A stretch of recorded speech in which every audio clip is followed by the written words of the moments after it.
Good evening, Paul's audience. This is Esabelle, and welcome to Paul's 7th annual Best Games of the Year list. I'll be your host for this evening, and please wrap it up. But I just got here. Probably to make room for his non-existent ads and sponsors, I bet.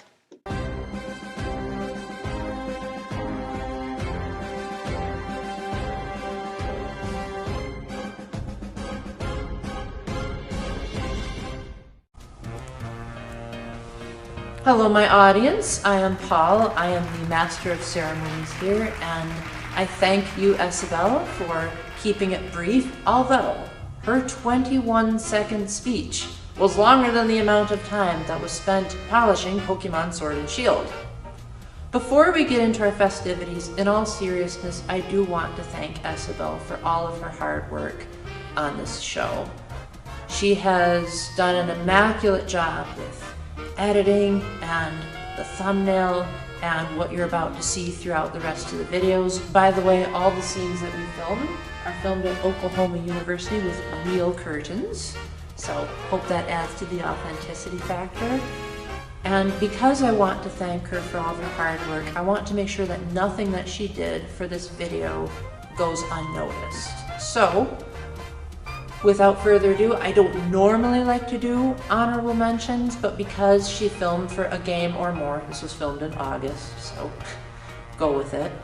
Let us transition over to a few of the skits that didn't make it into the final list. Luigi, this is our chance! Destiny is calling! Destiny Delvacchio from high school? What? No! Just come on! Now that Alpha Dream is bankrupt, how can we bring back the Mario Bros. RPG games?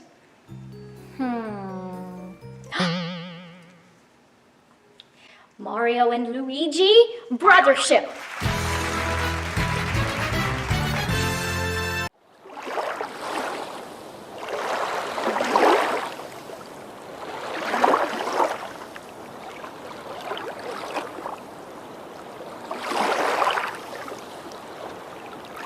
Illuminate the 99 mysteries of the Veiled Sea in a stress-free setting. Endless Ocean Luminous.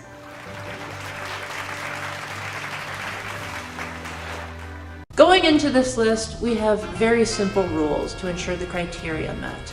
They have to have been released natively on the Switch, so no Switch Online games.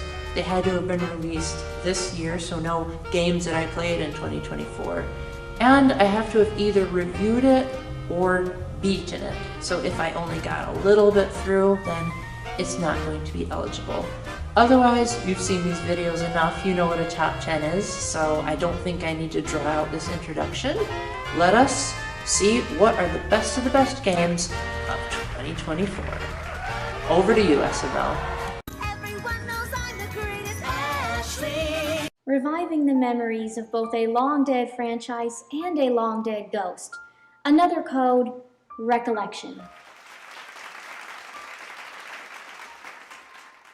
Trace Memory was that DS game that built up quite the cult following, but because it came out in 2005, that cult following was not vocal enough about how much they liked it, because the internet was still in its infancy, and a lot of us didn't really have a means of saying, hey guys, this game is actually really amazing.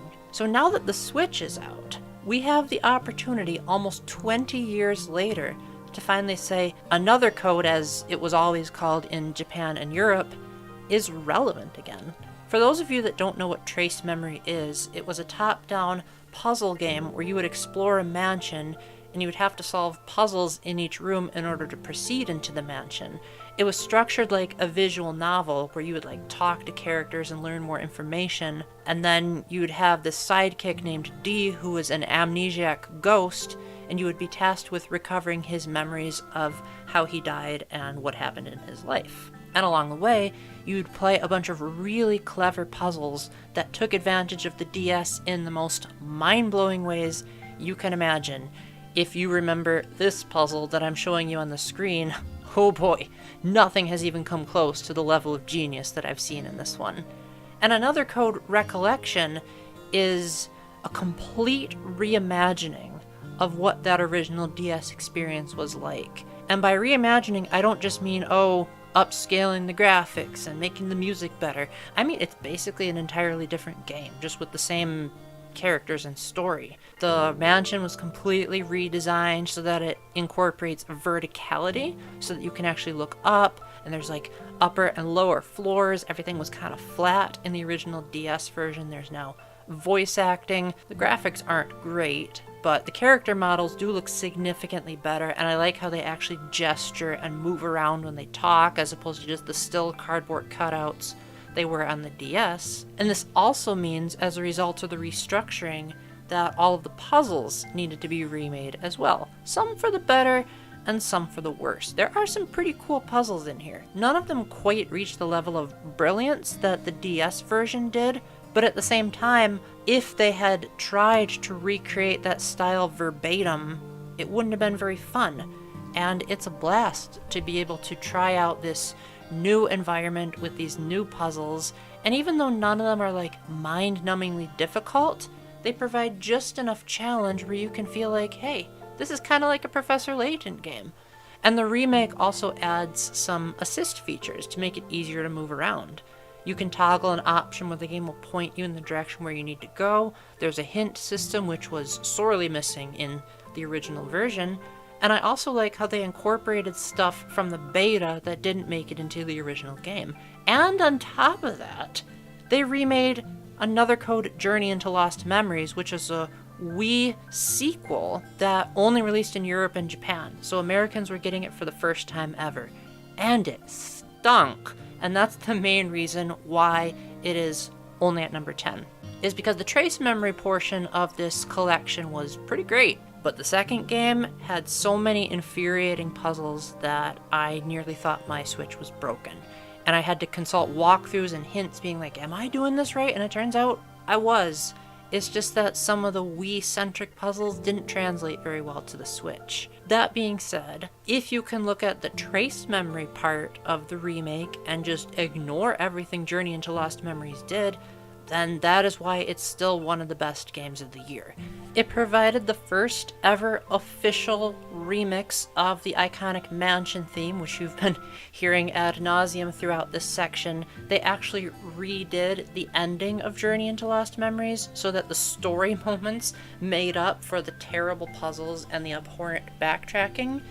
And I feel like this collection can sit alongside those original games rather than replacing it. And not a whole lot of remakes do that.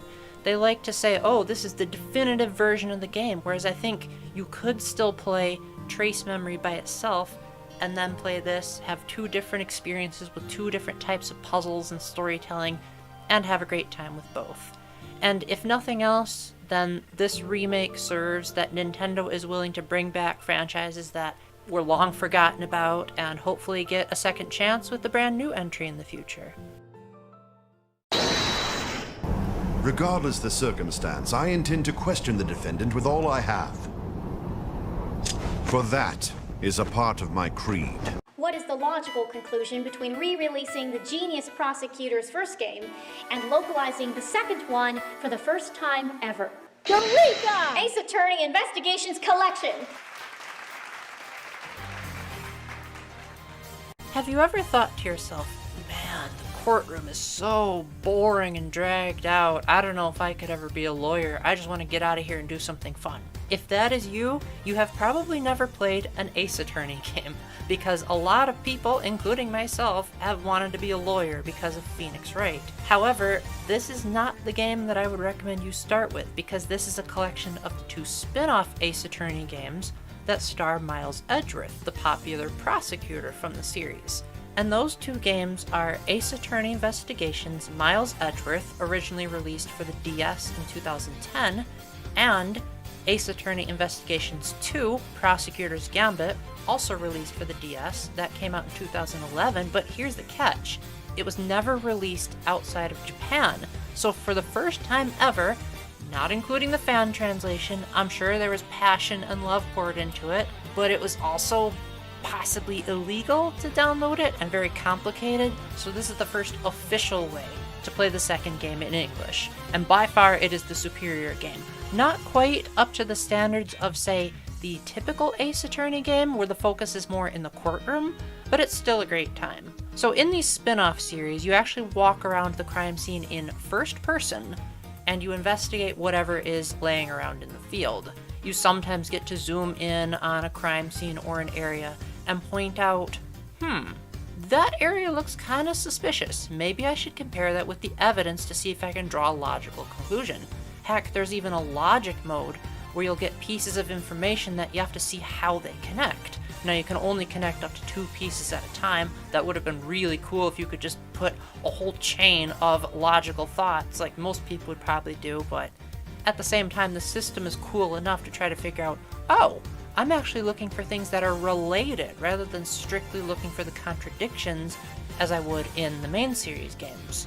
In Prosecutor's Gambit, you also have a new mode called Mind Chess, where you have to get information out of a suspect by using semantics against them. That is probably one of the reasons why this game took so darn long to localize that, and they figured that fans wouldn't want a 2011 DS game when the first game sold so poorly. And it takes some getting used to, but it's overall a lot of fun to try to say, oh, I'm picking up on this little bit of information that you didn't say before, so let's pounce on that. Why did you say you heard a gunshot when you claim you heard nothing? And it's really fun to sort of practice your debate skills on. I'm not the biggest fan of debating, but Ace Attorney makes me realize I'm probably better at it than I give myself credit for. And just in case you missed the cross-examinations from the actual mainline Ace Attorney games, they got that covered, except now they're called interrogations, where you basically do the same thing.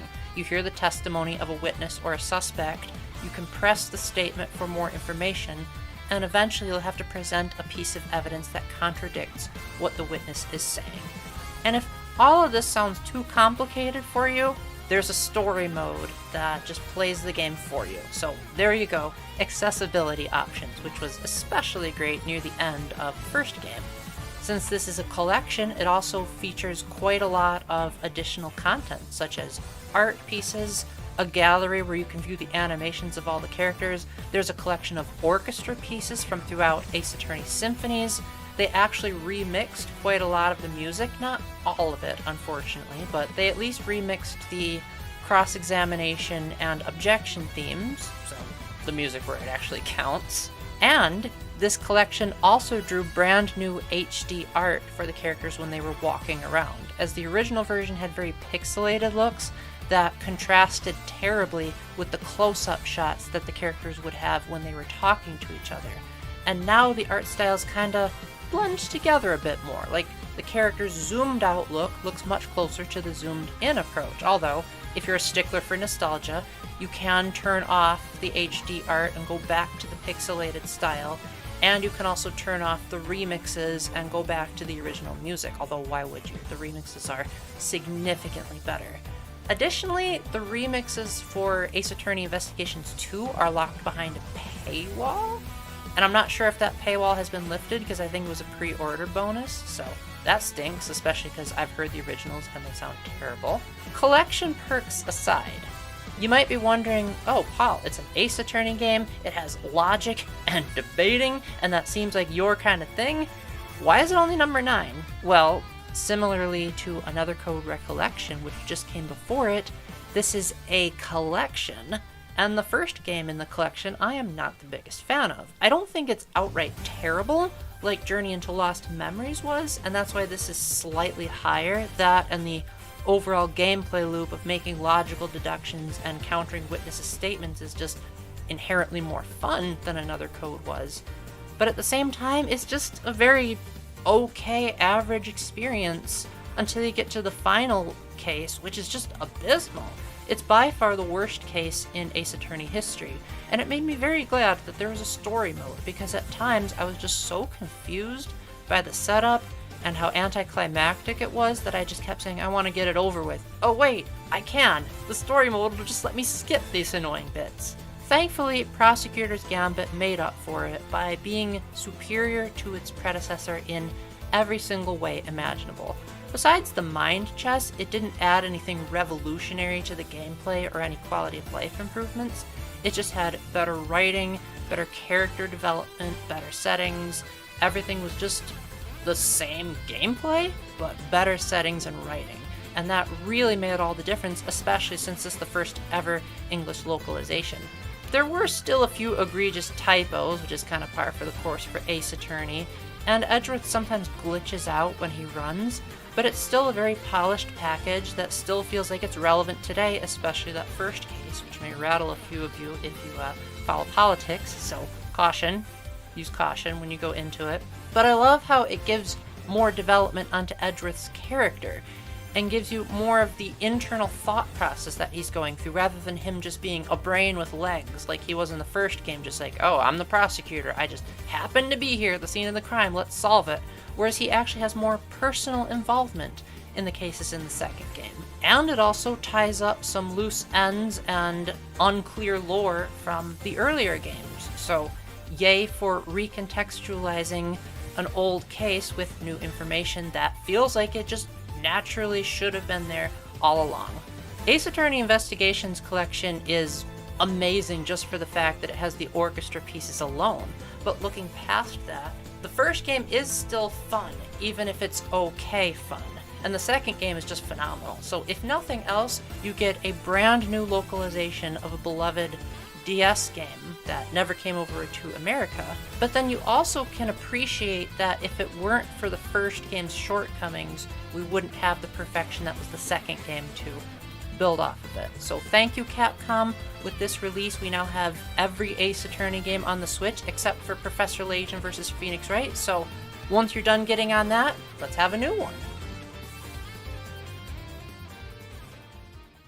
It is on like Donkey Kong! Revisiting that old rivalry between the plumber and the ape, now with added worlds, Mario vs. Donkey Kong! When it comes to Mario games and the movie, nowadays we tend to think, oh, Mario and Bowser, they're the ones that have beef with each other. But prior to that, it was originally Donkey Kong that was Mario's rival. And so there was a game in 1994, I think, called simply Donkey Kong, and it was on the Game Boy, and it was both a remake of the original arcade game where Mario made his debut, while also adding 97 new levels that were more puzzle platforming focused.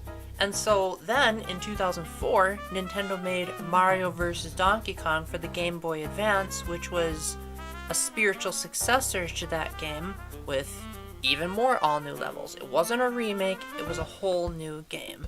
And so now, 20 years later, we have a remake of that Game Boy Advance game, complete with modernizations across the board. The voice acting is now the current cast of characters, so Donkey Kong is voiced by his Donkey Kong Country Returns actor, Samantha Kelly now voices the Toads instead of Jen Taylor, and in a really surprising move, they kept in none other than... that's Charles Martinet. Despite Kevin Afghani being the current voice of Mario, because Nintendo didn't want to disrespect Charles's work on the original game, and so they agreed that they would keep in Charles's voice lines in remakes, while Kevin would take care of the new ones. And so it is really refreshing to hear Charles's lines after his, he doesn't call it retirement, his moving on to the Mario ambassadorship. And they even went the extra mile by reusing lines from some of Mario's newer games so that his voice seems more consistent with modern performances. However, that might be the only thing that fans of the original game might say was superior, because while they did keep in Charles Martinet's voice, they didn't keep in all of his iconic one-liners from the original games. Here's a quick snippet of some of the iconic lines that didn't make the cut. Hey, come back here. No, you don't. No, you don't. What are you doing? What's going on here? Oh, mamma mia. Come back here, you big monkey. However, besides the mishandling of the voice lines, it does seem like this is the definitive version of the game in just about every other way from what I can tell, because to me this was a whole new experience. They added 2 brand new worlds, which actually feel really in line with the regular worlds, and if you hadn't told me that they were new, I would have believed that they were part of the original game all along. What really sold it for me as this being the definitive version is that you can play in casual mode, where there's no timer, thank goodness, and you also get checkpoint flags along with 3 lives of sorts, where you go back to the checkpoint pole if you get hit, but then after you get hit 5 times, then you have to restart the stage. I generally don't like timers or lives in games, so I feel like this is a good enough compromise for players like me that want to take their time and really explore the levels, especially because this is a puzzle platformer, and so you have to think, what is the best way to overcome the obstacles rather than just trying to speed through to the end like you would in a traditional Mario game. And let me reiterate that to me this is a brand new experience. I did not grow up with the original version, and I had never owned it. I believe I played a couple of seconds of it at a kiosk, but I don't remember any of that experience. So it was a lot of fun to try to solve the puzzles and then replay the game again and try to see if I could do it faster. However, I do find that Mario controls a bit clunkier in this game. Like, he feels closer to how Donkey Kong handles in the Returns games than how he would in, say, Super Mario Bros. Wonder. He only has 1 speed, so there's no run button, and pulling off his acrobatic moves is slightly harder than it would be in something like Super Mario 64 or Super Mario Sunshine. Additionally, and this was one of the main reasons why this is only number 8, is that there are sections of each world where you control Mario, but then these mini Mario toys are following along behind you like Pikmin, and you have to guide them to a treasure chest at the end of the level. I generally don't like levels or games that require you to micromanage other characters. I like to be in control of whoever I'm playing as, and I don't like AI controlling other people. And these levels were not fun, and I wish I could have skipped them, but on the other hand, I could also see where the remake couldn't really do much, and they would have angered fans of the original if they had been taken out. However, I still rank it higher than the other collections because the Mini Mario sections weren't quite as aggravating as the final case in Ace Attorney Investigations or the entirety of Journey into Lost Memories. And even though the puzzle platforming element is really solid, and as a remake it's about as good as you can expect, with modern music that's played with real instruments, a casual mode, fantastic graphics, and all new worlds, it's still kind of a slow game, and I kind of wish I had more of the thrill of movement that I would have in Super Mario Odyssey. But if you like good puzzle platforming games, and you really liked the original, I think you'll like going back through this one again, especially with the all-new worlds. And hey, Charles Martinet is back, so if nothing else, it is great to hear the man who voiced Mario for so many years being able to, in a sense, return, even after moving on to the Mario Ambassador. It's been generations since I seen you. You okay? Sonic X Shadow Generations. Ever since Sonic went into 3D, I'm holding my breath because there might be a mob of people that are wondering if I'm going to make a remark about Sonic having a rough history into 3D. I mean, I technically just did, but no, that is not what I'm going to say. What I'm going to focus on is that there seemed to be a divide in the community between people who liked Sonic's new direction versus people that said, oh no, Sonic needs to return to his old roots and the Genesis days were the best. And even though Sega tried to please both sides with stuff like side-scrolling sections in Sonic Colors and more linear stuff in the 3D games, it seemed like there just wasn't a good way to please both sides. Until Sonic Generations came out in 2011, where each level had 2 acts, One where you played as classic Sonic, where the action was primarily side-scrolling, and you would only be able to jump and spin dash. The music was also done in such a way that it seemed more like how it would sound coming out of a Genesis, but then Act 2 would be modern, where you'd run from a behind-the-shoulder perspective. The music would be more rockish, Sonic would have voice clips, he'd be able to use the homing attack and the boost, there'd be more tricks and grind rails, and things would be going on in the environment a lot more.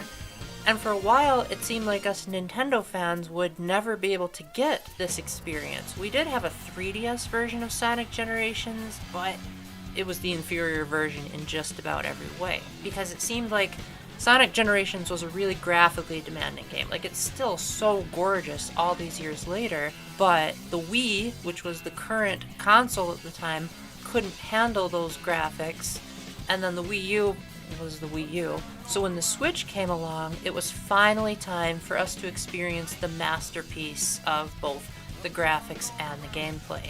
And even though the Sonic Generations part of this remaster didn't receive the greatest love, it still received enough changes to show that they did not think that the first half of the collection was just an afterthought. They re-recorded all of the lines of dialogue, for the worse, according to most of the Sonic fandom.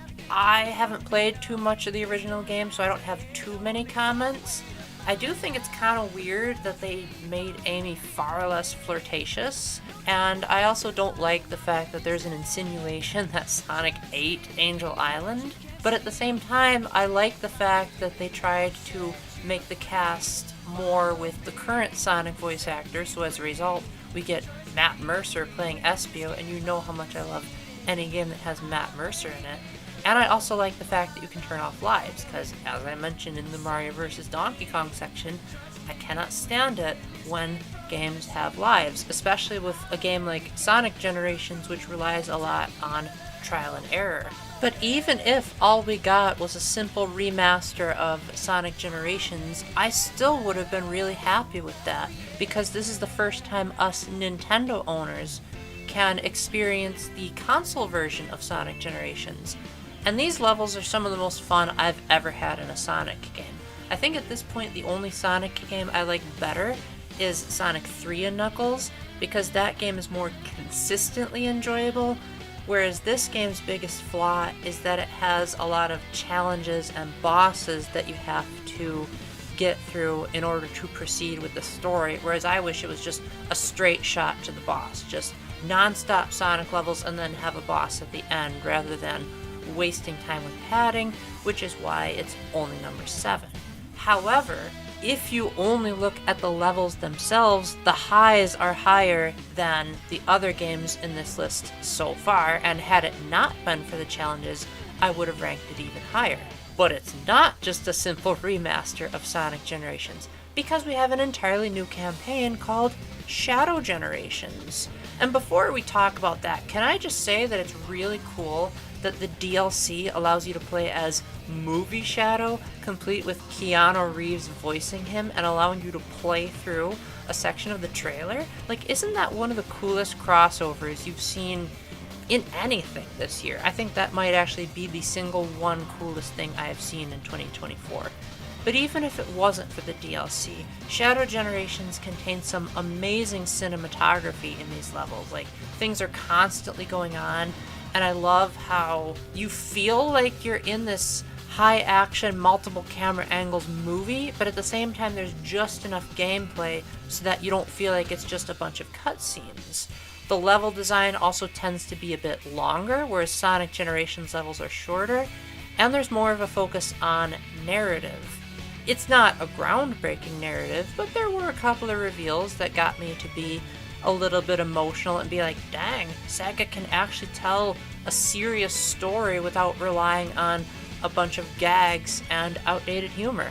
Sonic X Shadow Generations is such a fun game that I actually went back to most of the levels and got an S rank, with the exception of some of the later levels in Sonic Generations and the final level in Sonic Generations. Oh, I never want to go to Planet Wisp again.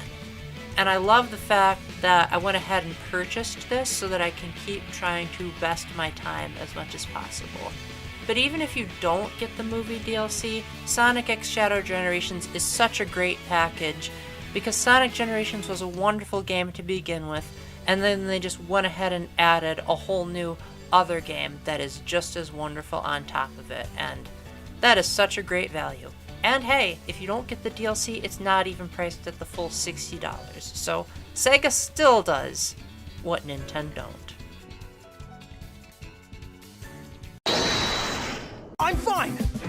My cords of steel will see me through any adversity! Your Honor, I present to the court 3 games featuring a horned demon lawyer with the cords of steel. Take that! Apollo Justice Ace Attorney Trilogy.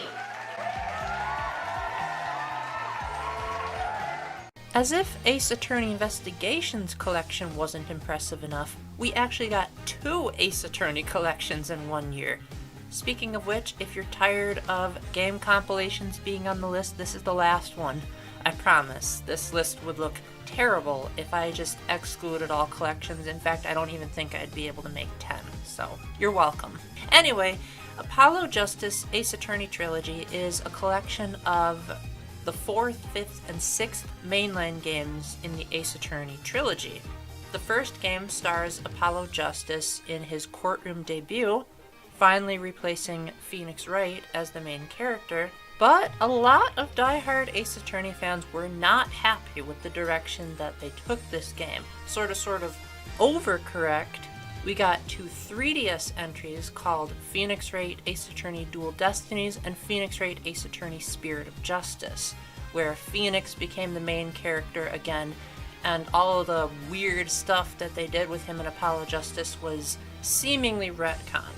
However, the reason why it's still called the Apollo Justice Trilogy is because Apollo does still play a big role in those 3DS games. He may not be the sole titular character, but he still has quite a lot of impressive character growth and backstory explained, and he evolves into quite the competent lawyer that has his own personality and his own quirks apart from Phoenix. And while some people may say that he was snubbed from his own games, I personally really loved what they did with his character and felt like he really was done, no pun intended, justice. Now, I love Ace Attorney so much, but the reason why this is so much higher than Ace Attorney Investigations collection is because the writing and the cases are just so much better in this collection. And also just, I like the setting of being in a courtroom more than I am in the investigations. Ace Attorney is meant to be a parody of the Japanese court system, and it's even funnier if you compare it to the American court system, in which it is very inaccurate. And just seeing how many things this game can throw at you that would never fly in an actual courtroom is just amazing. And the writing is so funny, and there are some genuinely amazing twists and turns. Now, while there's not as much remixed content as there was in the Ace Attorney collections, the graphics are pretty much the same, music is exactly the same apart from the opening title screen and the credits theme, but the quality of life improvements are still enough to make these the definitive way of playing it. They still have the orchestra pieces and the complete soundtracks. There's actually an animation studio with a green screen effect included so that you can make your own Ace Attorney skits. You can watch all the cutscenes, including the Spirit of Justice prologue anime in English. And there's the story mode, which allows you to just skip certain sections of the game just in case you're having too much trouble with them. And the reason this is number 6 is because compared to all the other games in this list that have had frustrating moments, the worst thing that I can say that occurred to me throughout this trilogy was that Apollo Justice is my least favorite game in the Ace Attorney series, but it wasn't because the game was bad or it had annoying mechanics or levels. It was because I didn't like the writing and especially how they treated Phoenix, and there were certain plot elements that were just never resolved. Like, I can handle plot holes, but if you're not going to give any explanation for something, that is where I'm like, okay, that's kind of unacceptable. If you're going to bring something up, at least try to resolve it.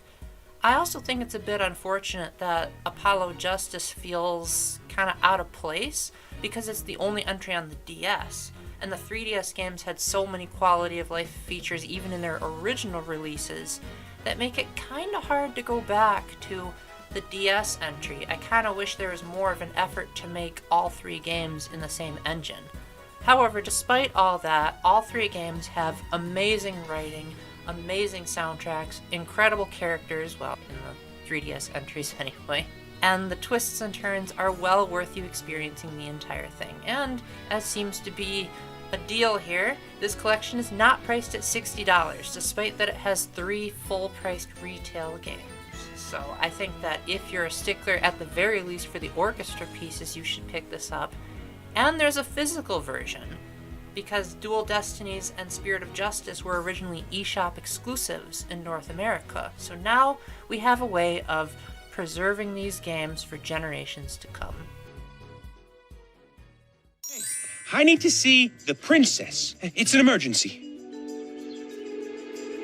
What princess? I never heard of any princess. Oh, wait, I did. Our princess, though, is in another castle. Please welcome onto the stage, literally, a girl who is no longer a damsel in distress and is now gaming's greatest cosplayer, Princess Peach Showtime.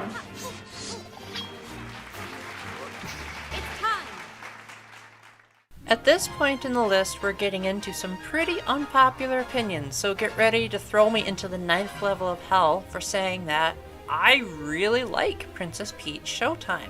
I don't care if people say that it's directionless and boring and it has too many different gameplay styles. That's what I like about it, is that it has variety. In fact, it has so much variety that that's actually what inspired the idea of me having Esabelle dress up in costumes in front of stage curtains. Was, oh, if Peach is doing that, then I can incorporate that into the gimmick for this show. The gist of this game is that it's a 2.5D platformer where you are technically moving from left to right, but you also have full analog movement. And you'll find these podiums where Peach can transform into various costumes, and that will radically change how you play through each level. So when you're a ninja, you have stealth sections, but you also have abilities like wall jumping. If you're a sword fighter, then it's more about melee combat. If you're a chef, then you get to bake cookies by playing mini games to get the patterns of the icing just right. And I love seeing all the various costumes and Peach's expressions, and Samantha Kelly does a wonderful job of adding a wide range to Peach's voice so that she can adequately fit each costume. If she needs to sound cutesy, she's able to do that, but she can also sound more low-pitched if the effort describes it. Like, it would be out of place if Ninja Peach had this high-pitched squeaky voice like she does in the games. I also really like the music in Princess Peach Showtime. I think a lot of it was performed by real instruments, and the game even has an in-game soundtrack player so that I can listen to them whenever I want. Here's a sample of my favorite song in the game.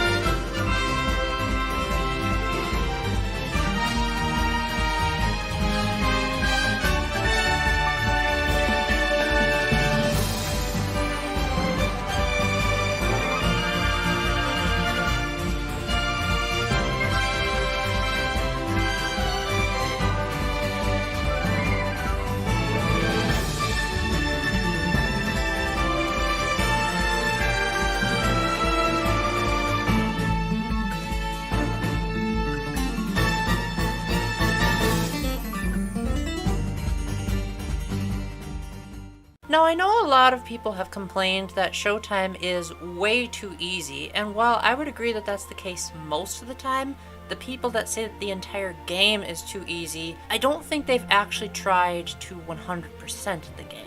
Because there are these rehearsals where you have to complete an objective within a certain amount of time without getting hit, and those are so hard I haven't even finished all of them, because you only have one shot, you make one mistake, and it's over.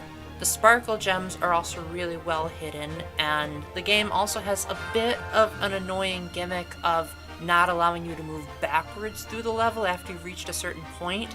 I've never been a huge fan of linear platformers that prevent you from going backwards even if logically you should be able to, so the invisible walls gimmick is still here. You thought that was a thing of the past, but nope, it's still rearing its non-existent head. And if that's not enough challenge, you can also refight the bosses with special objectives like not getting hit or defeating the boss a certain way. And if that's not enough, in the post-game you can go back through the levels and try to find hidden ninjas. Some of them are pretty obvious, but there are a few that are really devious and make clever use of the camera angles to fool your perspective. So yes, the main game is very easy if you're just rushing through it to try to get out a review or complete the game quickly, but if you take the time to appreciate everything about it, then yes, the game does have some challenging moments. Now the reason why this is number 5, which is officially the halfway point of the list, is because it is consistently enjoyable throughout, whereas the other games had moments that kind of made me groan. Princess Peach Showtime had nothing of the sort during my main run. I loved all the costumes, I thought they were all cute, I thought they all played well. On repeat playthroughs, some I liked better than others, but during my initial run, I was enjoying myself throughout. I even liked the detective costume, because, I mean, I'm a diehard Ace Attorney fan, I love detective games. Did you think I would hold the popular opinion about that one? And even though it was really easy to know what you were supposed to do in the main levels, like the actions telegraphed really well, actually holding the controller in your hands and playing through it was a consistently satisfying experience.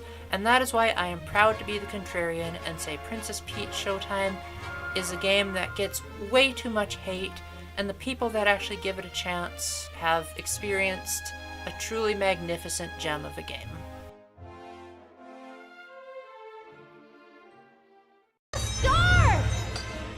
No, that's mine! Your one-up girl was invited to party along to the biggest collection of boards, mini-games, and characters to date in Super Mario Party Jamboree! When Nintendo released Super Mario Party in 2018, a lot of people were really disappointed by it, even though it was supposedly a return to form. So Nintendo's solution to fix it was an entirely new game called Mario Party Superstars, which was nothing but a collection of boards and minigames from past games. And fans loved it, but they thought that there wasn't enough content, so they kept begging and pleading and salivating. I wish I was exaggerating, but you should see the comments I've heard saying, "Please give us DLC, please, we've been good this Christmas." And Nintendo said, yeah, no, we're gonna give you a whole new game instead. And personally, that's the direction that I am glad that they went in, because Super Mario Party Jamboree has so many cool modes and features and quality of life improvements that I think that would just be too massive for DLC to handle. The claim to fame that Super Mario Party Jamboree is going for is that it's the biggest Mario Party to date, and they're certainly not lying about that. There's more modes, more characters, not as many boards as Mario Party 1, but still more than both Mario Party Superstars and Super Mario Party. And generally speaking, most of the experience seems to be really high quality. The game has really good graphics, the UI has a nice style to it, it feels both really modern but also like more angular at the same time, so it kind of balances between being clean versus being stylized that I really like. There's more expressiveness in the characters, not too much more, but there are some subtleties that add up. And generally speaking, I just love the classic Mario Party feel. I love the N64 games. Haven't played much of the GameCube entries, but man did I love Mario Party 2 and 3 when replaying them on Switch Online. And I'm so glad to see that that formula is back, but also expanded on. I like the addition of the Jamboree buddies that allow all of your actions to take place twice, including the Bowser spaces, which is really chaotic. I love the board selection. I especially love the retro boards that they added in. Western Land is by far my favorite board in the Mario Party series, and when they made that announcement that Western Land was coming back, it was almost as if the trailer was made for me specifically. I especially love the music that they did. In Mario Party Superstars, they would take the familiar songs of each board and remix the instruments while keeping the main melody the same. And while for the most part they still do that in Jamboree, they also add on to the existing melody by adding a new track near the end that feels like it was perfectly in place all along. And then they also keep in the home stretch variation, just in case you missed that from Mario Party Superstars, to show you firsthand exactly how good of a job they did in remixing the old music. Here's a quick side-by-side comparison of the original Western Land versus the new version.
And what's so funny about all of this lavish praise that I'm giving upon the board gameplay and the new items and bringing back Western Land and the music is that that's only part of the game. It is the biggest Mario Party after all.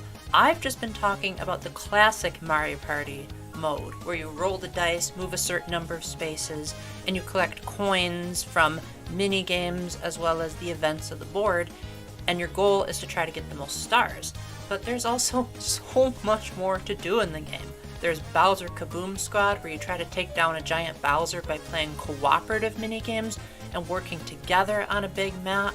There are 3 motion-controlled modes that I did not like, especially the Paratroopa Flight School mode, but thankfully they are optional, so I did what I could to get footage for the review and then moved on. There's the Koopathlon, which involves a bunch of players playing single-player minigames, but they're all playing them simultaneously, and the better you do, the further along on a racetrack you get. And for people that like a good single-player experience that is more than just playing against CPUs, like the previous Mario Party games did, there's also a dedicated story mode where you walk around the boards freely without needing to use the dice block, and you perform various side quests for the characters around the board and compete in minigames, eventually recruiting enough allies to help you out in boss minigames, so even more cooperation. You guys know how much I love working together. And even though the story isn't great, there's enough of a payoff at the end to have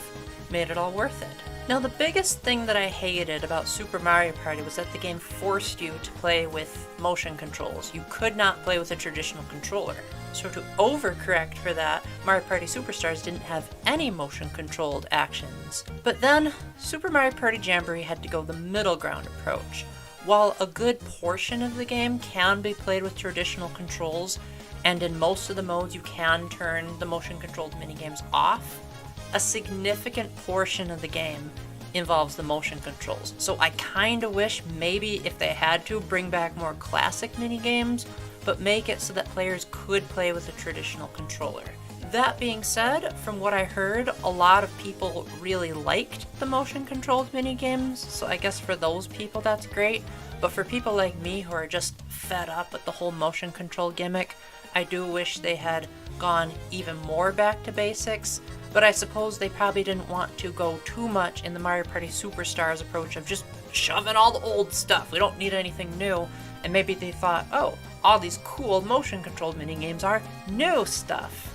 But despite my gripes about the motion controls, Super Mario Party Jamboree is number 4 because its highs are among the highest of all the games on this list. Princess Peach Showtime may have been consistently enjoyable and didn't have anything quite as bad as, say, Paratrooper Flight School, but at the same time, it was just so much more fun playing this game. And this is still at number 4 despite the fact that I didn't get a chance to play with any of my friends yet. I hope that day comes, but they're being vague about when they want to play it again. And I still ranked it this high. I imagine it might have been even higher if we had actually played together. So this is the kind of game that you do want to have people around, but you can play it in both local and online multiplayer. But none of the modes require you to play online. So you can play with bots if you want, although it is so much better if you play with friends. Again, I wouldn't know, but it certainly seemed like there were some minigames that were aggravating to play on my own that I would love to hear and see my friends' reactions to. Now, this is one of the few $60 games on this list that I would say is absolutely worth the price because there's so much content and pretty much all of it is great. So now we have 3 Mario Parties on the Switch, 4 on the GameCube, 3 on the 3DS, and 3 on the N64. How many more will the next system have?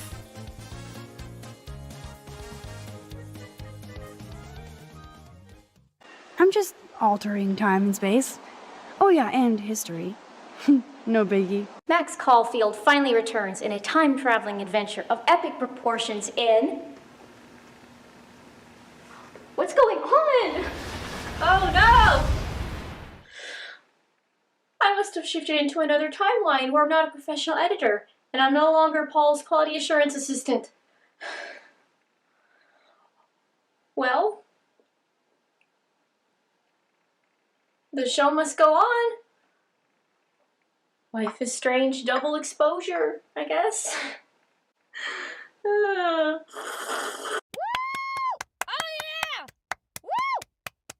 Oh boy, I'm in for it now. If I'm not getting enough flack for my placement of Princess Peach Showtime, surely the Life is Strange community is going to be calling for my cancellation by this point. Because I have heard the complaints, and I have heard lengthy video essays about how much the Life is Strange community cannot stand this game. And I agree with some of their conclusions to an extent. I do agree that there's a lot of things that are brought up that aren't properly resolved, which I also complained about in my Apollo Justice review. I do like them to at least attempt to explain what's going on rather than just completely drop it. But at the same time, the one thing that this game did that Apollo Justice didn't is that in the credits, it said that there's going to be a sequel. And so it's possible that maybe those answers will be resolved in the sequel. But even if there wasn't going to be a sequel, what still made it so high up on the list for me was that I love story-driven games, I love time travel games, and the time travel and the actual journey of getting through the plot and experiencing the game's story and moments was enjoyable throughout. Every time a new reveal would come, I would always say it came at the perfect timing, and it would have just enough suspense to make me say, oh my gosh, I gotta keep playing, I gotta see what happens next, because this is so cool. And even though the ending kind of melted my mind, I also loved reading all the theories of how the game was actually making sense all along, and now that made me want to actually play through the game again. I still haven't finished my second playthrough, but I have gotten almost halfway through, and I am loving it the second time around because now I'm seeing all of the hidden bits that were there in plain sight, and I just completely missed it. So now that I've finished addressing the Life is Strange community, let me talk to the rest of you and talk about what is it. It's basically another Life is Strange game where you walk around in these really beautiful 3D environments and you observe what's around you, and the main character will usually make some snarky comments about what he or she is seeing. And in this particular game, you have the power of traveling between realities, and this manifests in two ways. The first is that you can shift between two different timelines, but then you can also do what's called purging, which means that you don't literally jump into the other timeline, but you can see shadows of the people that are in the other timeline and listen in on their conversations.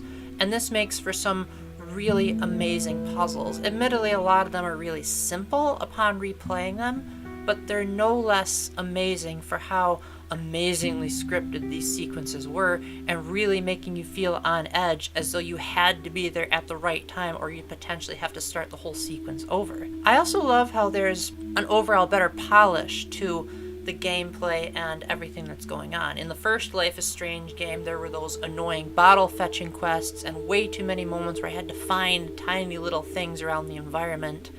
And then Chloe was just really aggravating. So in Double Exposure, it didn't really have any part of the game where I was like, "Grr, this is so frustrating, just get me past it." I was consistently enjoying myself the whole time, and the accessibility options were even more forgiving than usual.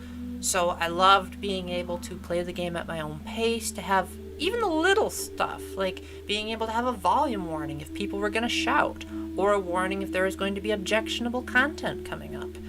The game basically allows anyone to be able to play it, even giving a dyslexia option if you're having trouble with reading. And those are the kind of options that I wish would be in more Nintendo games, and spoiler alert, the options in this game are nowhere to be found in the other two games on the list, and also in none prior. And while it is cool that the gameplay is less frustrating, more polished, and more accessible than ever, what really sets this entry apart as my favorite Life is Strange game is that it's the first actual sequel. The other games are sort of loosely in the same world, but had completely different characters and were in a new setting, whereas this sees the return of Max Caulfield, the original protagonist from the first Life is Strange, and her original voice actor, Hannah Tell, was brought back to reprise her role not only in voice acting, but now she was actually able to do motion capture, and she is utterly phenomenal.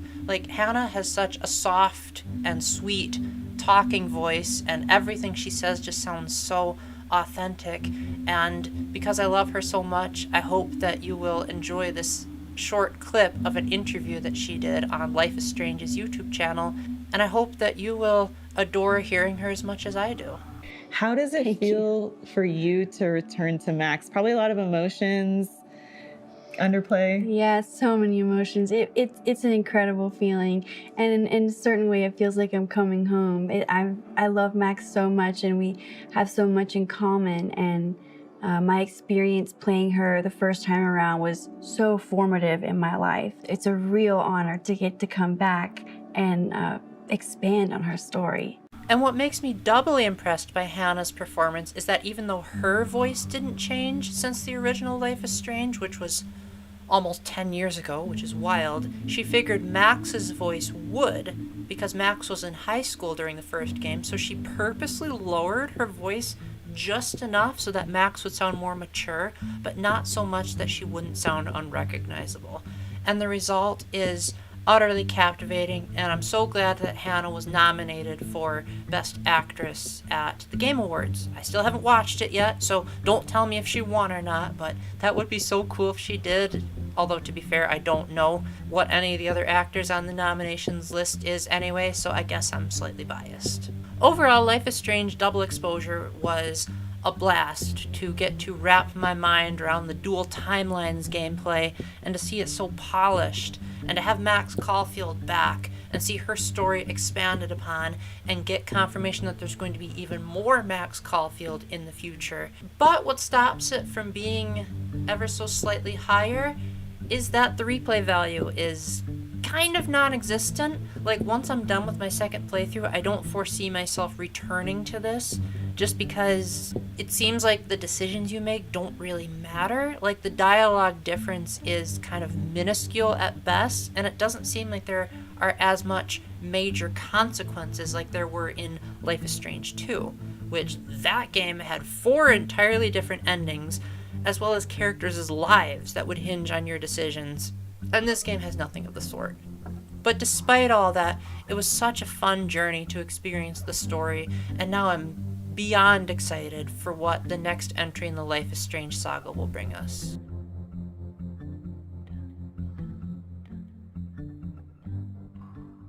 Hey, look everyone! It's the princess! Esabelle? Hello? Hey, we're still doing this list. We're at the number 2 spot. You didn't even put the number 2 on the transitional skit. Did anyone else notice that she was kind of weird in the previous skit? Like, her arm seemed to be stuck in place, and then there was that weird light? Maybe we should go look for her, because I don't think this show can function properly without her. Take 5, everyone. Put on some old ad and hope that no one is using an ad blocker, and let's go and see if we can get her back from wherever she disappeared to. Hopefully she's only off changing her costume and not anything sinister. Please stand by.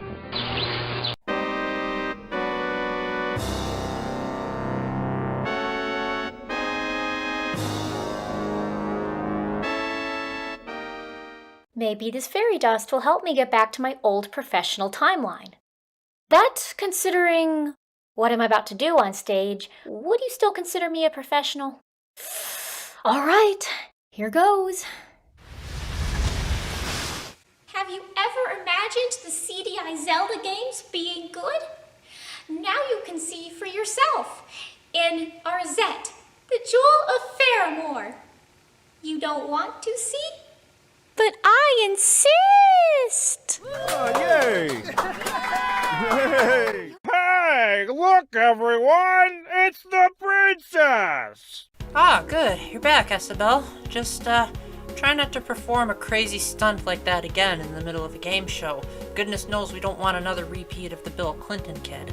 Speaking of About Time We Were Returning, Arzette, the Jewel of Faramore, is a parody of the 2 CDI Zelda games, Link the Faces of Evil and Zelda the Wand of Gamelon, that were not published or developed by Nintendo, and as a result, people could not stand them. To this day, they are considered some of the worst video games ever made. However, one part of the games that were so bad that they're good were the notoriously laughable cutscenes, which were horrendously animated, terribly acted, and were also at times kind of creepy and disturbing and just really did not fit the whole style of the Zelda series up to that point, and even since then Nintendo has tried their darndest to not even go anywhere close to that style. But that didn't stop Seth Fulkerson from trying, as Arzette attempts to recapture the feeling of those old games while also modernizing them just enough so that they are actually playable. And given the fact that this game is this high on the list, he and his team succeeded spectacularly. Yes, the cutscenes are still horribly animated, but it takes a certain skill to be bad on purpose, and for that makes them absolute masterpieces. And some of the people that worked on the voices and the cutscenes were actually YouTube poopers that made YouTube poop compilations of those old cutscenes, so it is really great seeing them be able to create new things based on old cutscenes that they mocked. Speaking of old talent, we also got the return of Jeffrey Rath and Bonnie Jean Wilbur doing voices in this game, as they had previously worked as the voices of Link and Zelda in the original games. And while they both do a fantastic job, all things considered, giving the subject material, I feel like Jeffrey Rath was the one that they really wanted to push as, oh my gosh, we got the voice of Link back. For starters, he was the voice that did the announcement during the reveal trailer. Arzette, the Jewel of Faramore, coming soon to your interactive multimedia system. And he did the tutorial voice, which he also did in Faces of Evil, so he essentially recreated that tutorial using the same voice. Here's a quick comparison that I made. Use the controller to move me left or right. Move left or right to start running. Move it up, and I jump or climb. Press jump to leap. Jumping into action. Press button 1 to slash with the sword. Press attack to slash your sword. Move the controller down, and I crouch. When I'm crouching, you can make me do the duck walk. You can crouch by moving down. Moving while crouching lets you duck walk. This old trick gets you into tight spaces. To enter a door, move in front of it like this. Now, press button 2. Moving up allows you to enter doors and climb ladders. Go in that door. Luckily, I brought my smart sword. It won't hurt anyone friendly. In fact, it makes them talk. Hey, you have a smart sword. It interacts with both objects and people. It hurts only those that aren't friendly. Use the tool by pressing button 2. Press item to use items. Try bombing some column. And finally, he voiced Skelvis, which is a skeletal parody of Elvis Presley in a game that's already a parody. So gotta love the inception of parodies here. You know how to put the moves on ghouls. I'm grateful for you sucking it to those unruly ghosts. Feeling bonesome tonight? Here's something that'll really have you all shook up. My work is pretty grave, but that doesn't mean I can't groove in my bone-suede shoes.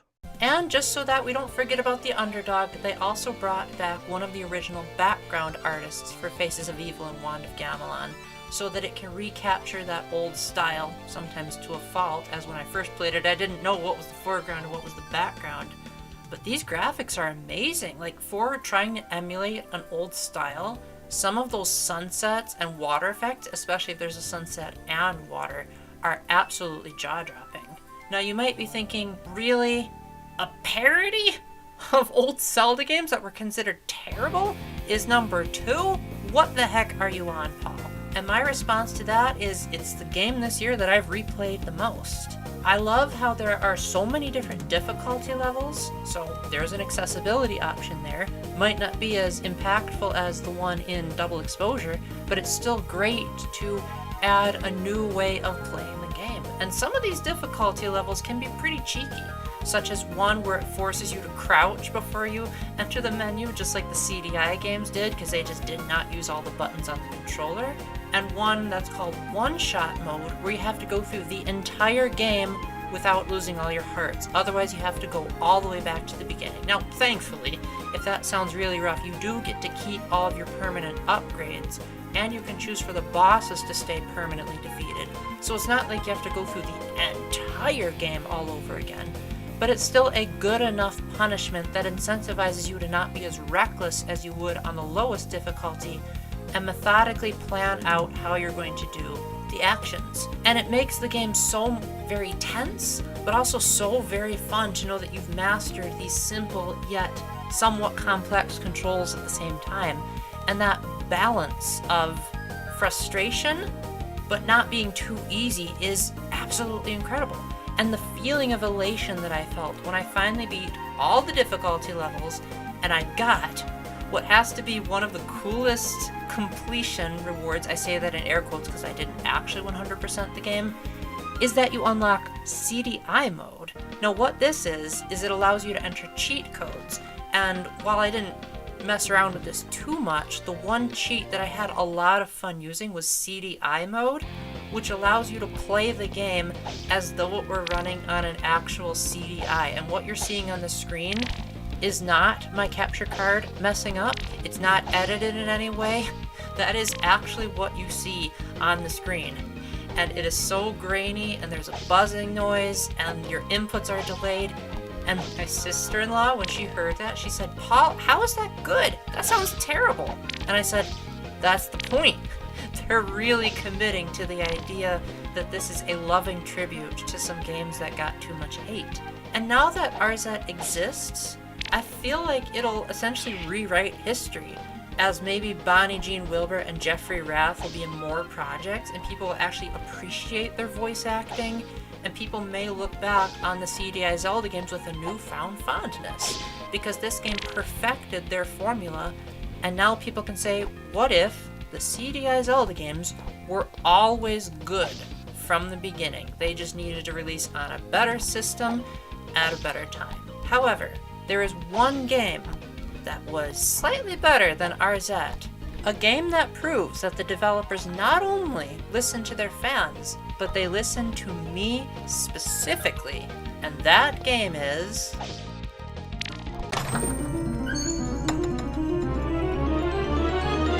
Introducing Pokemon, but with good graphics and actually fun? Paw World! So a bit of a fun fact about my opening speech before we begin this entry. I actually flubbed my lines. I meant to say that Esabelle's speech was longer than the amount of time spent polishing Pokemon Scarlet and Violet.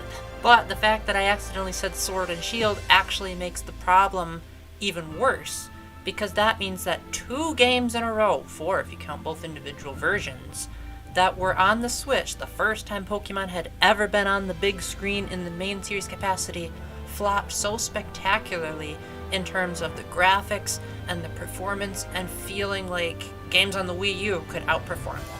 And it was so embarrassing that Scarlet and Violet were one of the only games on the Switch that Nintendo offered refunds for. Even before this all happened, I made a review of Pokemon Let's Go Pikachu, where I criticized quite a lot of the elements of Pokemon, and most of those criticisms were still in place in Sword and Shield, and then later in Scarlet and Violet. So what did Pocket Pair do? They said, you know what? I think Paul has a point. And they decided to make Pokemon good.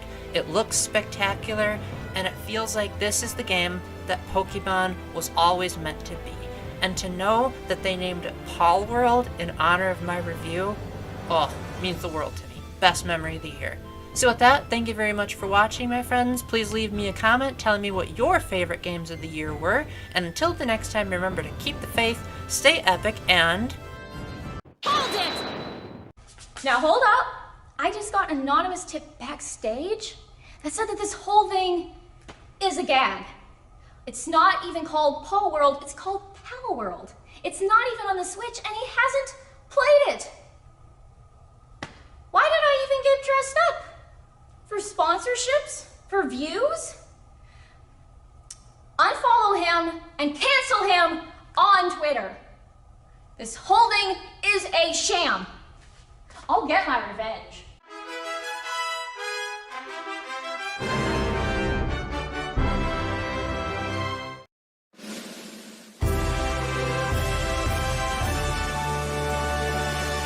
It's official.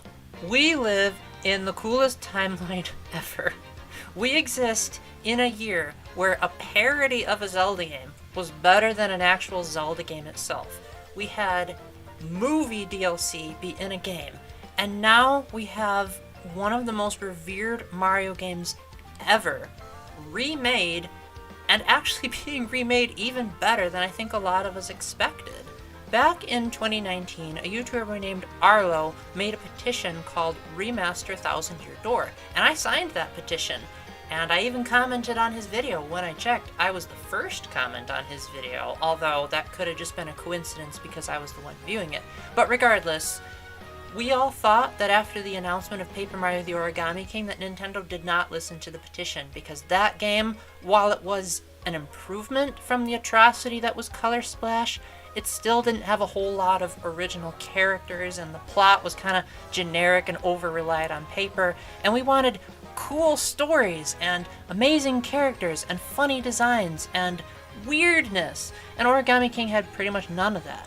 But then in 2024, Nintendo proved that they did indeed listen to the fans, because they could have remade Paper Mario 1 first, but they chose to skip that entry and give us Paper Mario 2. The game that we begged and pleaded Nintendo to acknowledge, but they just seemed like they were ignoring it throughout the years. And this remake is just about everything we could have asked for. The graphics are so much better. I know it already looked great on the GameCube, but if you put them side by side, it's a night and day comparison. You could possibly even fool me into thinking this was on another system if it didn't run at 30 frames. And while I know there are some people that boycotted the game specifically because it didn't run at 60 when the GameCube version did, I personally feel like one thing that's not talked about enough in the 30 frames debate is that if you make a mistake when you're selecting your moves, it gives you a little bit of a delay so that you can potentially correct yourself. And for new players, that could mean the difference between life and death, literally in the case of some battles. Now, for those of you that don't know what makes Paper Mario the Thousand Year Door so good, it's a sequel to a game called Paper Mario, which came out on the Nintendo 64. And it's a turn-based Mario RPG where everything is made out of paper and arts and crafts, but that wasn't the central focus of the narrative. That was just a creative decision to get over the limitations of the Nintendo 64. So rather than doubling down on the paper aspect, Thousand Year Door thought, let's double down on the theatrical element of it. So now all of the battles take place on an actual stage, which was a secondary inspiration for the stage motif throughout this video. And your actions in the battle will influence how the audience feels about the play. And they can either support you or attack you, and it makes the battles feel more dynamic, and there's more pressure to actually get good, although there are still just enough RNG elements to end up completely screwing up your run, although thankfully, the random elements seem to affect the enemies just as much as they affect you, so things seem to be a bit fair. But even besides the battle system being so much more engaging and the mechanics are already so great with the badges allowing you to essentially have endless customizability, and the mechanics for actually battling are surprisingly simple but also in-depth if you know what you're doing, such as having the optional super guard. The story and the settings are what really makes Thousand Year Door special. These are some of the weirdest and coolest locations Mario has ever been in any of his games. In some cases, I would say they're even better than the mainline games. And it's so cool to see Mario take on these amazing threats to make him feel like he's, the coolest character in video games, even though objectively he's a fat Italian plumber that hardly knows any words. But yet this game sort of takes him and the Mario cast and puts them in so many unexpected scenarios that allow their personalities to really be fleshed out. And the final encounter is just so epic, and you feel like the game has been building up to that moment the whole time, and when it finally happens, it does not disappoint unless you're the type that underprepared, in which case, I'm sorry that you had to go through that difficulty spike. And for those of us that loved the original, we weren't expecting radical changes. I think we would have been happy enough if we just got the treatment New Super Mario Bros. U Deluxe did, where it just had better graphics, some slight quality of life improvements.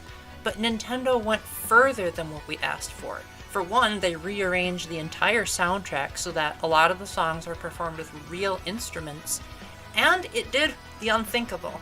It took the original soundtrack, which I hated, like really hated, and made it into a soundtrack that I love. In fact, I own the game, and I still pop into it from time to time to listen to the in-game soundtrack player that they added because the music is just so great.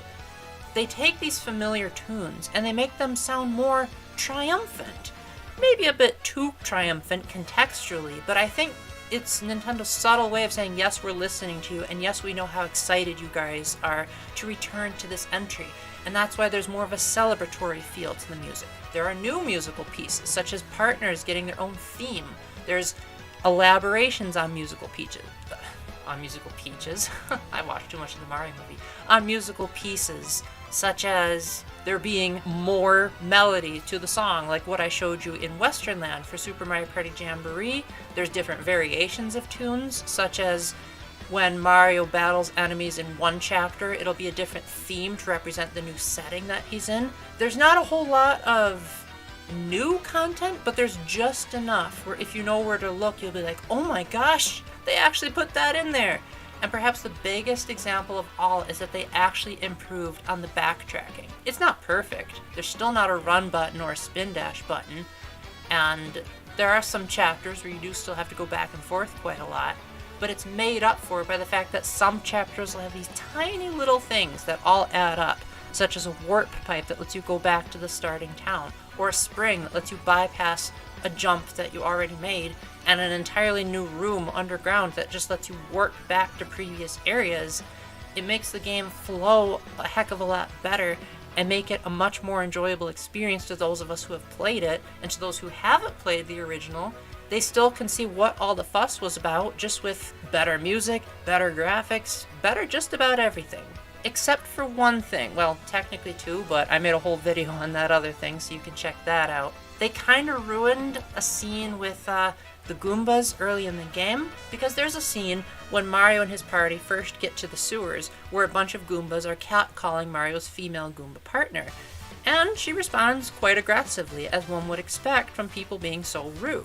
And in the remake, they decided to dumb that down so that instead of catcalling on her, they instead were complaining at the entire party for trespassing underground, which doesn't really fit with the whole idea of Rogueport being a town full of criminals and thugs. Like, Mario gets mugged within the first couple of seconds of being in Rogueport. And yet catcalling a girl is just too much. Now, generally speaking, when you make a critique and say you should have done better, it's prudent for you to say what you would have done better if you were in the position of the developers. My advice would be to keep the catcalling, but combine the responses that Goombella made in both versions, so that it sounds like she's standing her ground, but being respectful at the same time. Here's a little mock-up of how it would be if I were hypothetically in charge of fixing this problem. Leave us alone! Can't two academics and a world-famous hero wander the sewers of a port town in peace?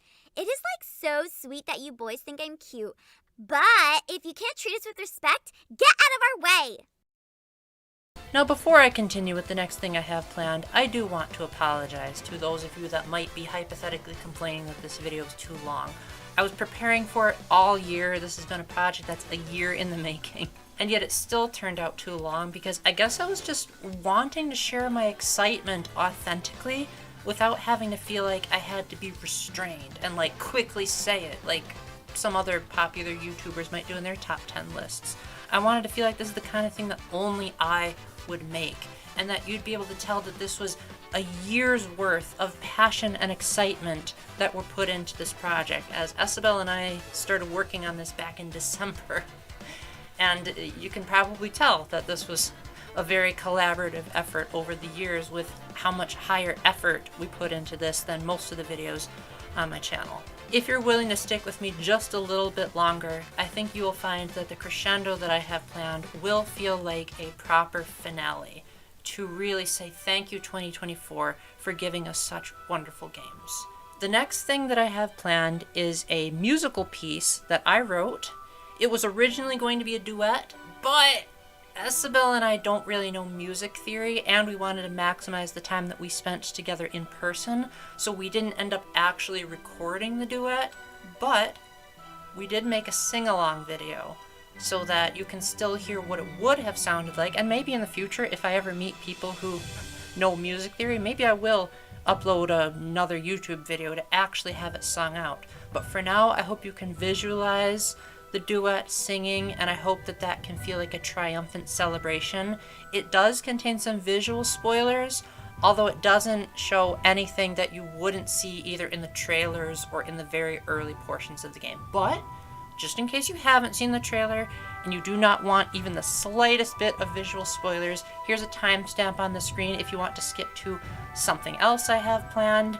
And I hope that you guys will truly feel like this is a huge victory for us gamers, that Nintendo listened to us. They acknowledged our petition, even if they didn't say so directly. And we gamers actually, our opinions actually do matter to the higher-ups. So if you take nothing else out of this video, know that your voices are heard, and game developers will listen to you. You just sometimes gotta wait a few years. We waited 5 years for this game to come out, but those 5 years were well worth it now that we've seen the end product. So assuming that you step out before watching the video and go ahead and skip over to the other thing, that is all from me. I'm going to go ahead and let what I have planned take over from here. So I hope you all have a wonderful day. Special thanks to Esabelle for, oh goodness, she's done so much for this video. She's helped with acting and editing and creating thumbnails, and I don't even know how to describe all that she's done. I'll probably have to do it in the description.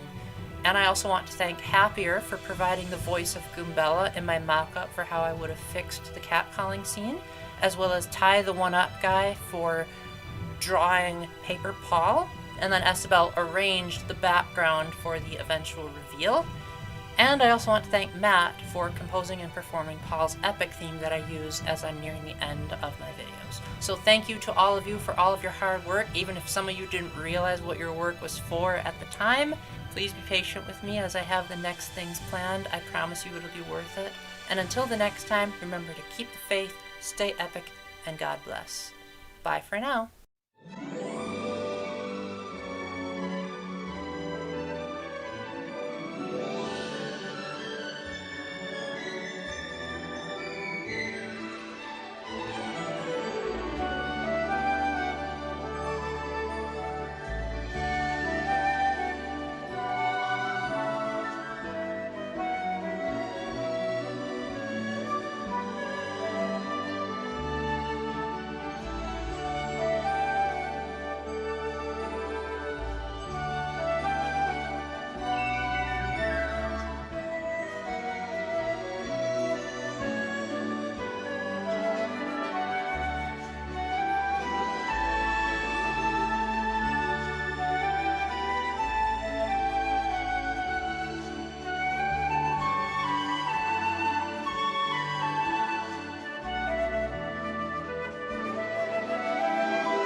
Aha!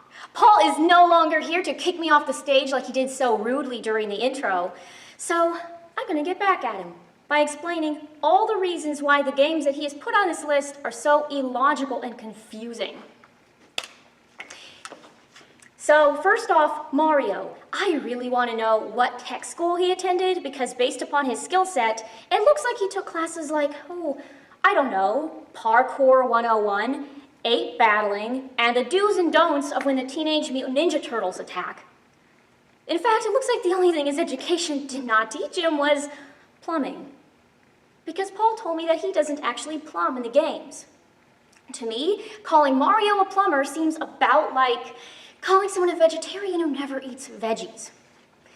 Speaking of Mario, what about Peach? Also up on her parkour, but is it really a wise thing to do to send out your current ruler as your primary fighter into battle? Imagine this. Peaches just went out to fight for Madame Grape. That was gnarly. Does anyone here know who's next in line for rulership? Because looks like Peach is going to be out of commission for a while. I think the Mushroom Kingdom is in the South, guys. But I digress. What is it with princesses who can fight? Like Arzette, though my beef with this game is that fairy that Paul had me play. I don't know what is in that fairy dust that she's huffing, but Oh, some strong stuff. I insist. I have a conspiracy theory about Ace Attorney. I suspect that our government paid the game developers very handsomely to make the game so grossly exaggerated that it restores people's faith in the law system just by default. Or maybe I'm just thinking about the impact that it had on me. And then we have another code, recollection. Is helping a spirit get its memories back really a good idea? I mean, what if it recalls that it used to be a serial killer and it decides to take up the hobby again? Problematic. And finally, we have Endless Ocean Luminous. Guys, there is an AI guiding your little scuba diver avatar. No way. I will not put my faith or the faith of my avatar in any tech that cannot generate the image of a human frickin' hand in semi-correct proportions. You wanna know what scares me? As of right now, this list isn't even complete yet. The year's not over. Paul is still trying games. I don't know what he's going to ask me to dress up as next. Why can't he at least pick better games than these? Oh, like, say one about a serial killer who mainly targets children and then he hides his victims' bodies in the animatronics at his pizzeria. Then he creates more animatronics so that he can kill more children even whenever he's not present. But then the ghosts of his other victims come back and make sure that he dies. However, despite their best efforts to kill him, he continues to come back and live forever in various animatronic forms. A game that actually is realistic. Thanks for watching, everyone. Please leave a comment telling Paul how much you love the video, especially my parts of it. And please tell Paul to never have me come up here in a swimsuit again. So until next time, have a wonderful day.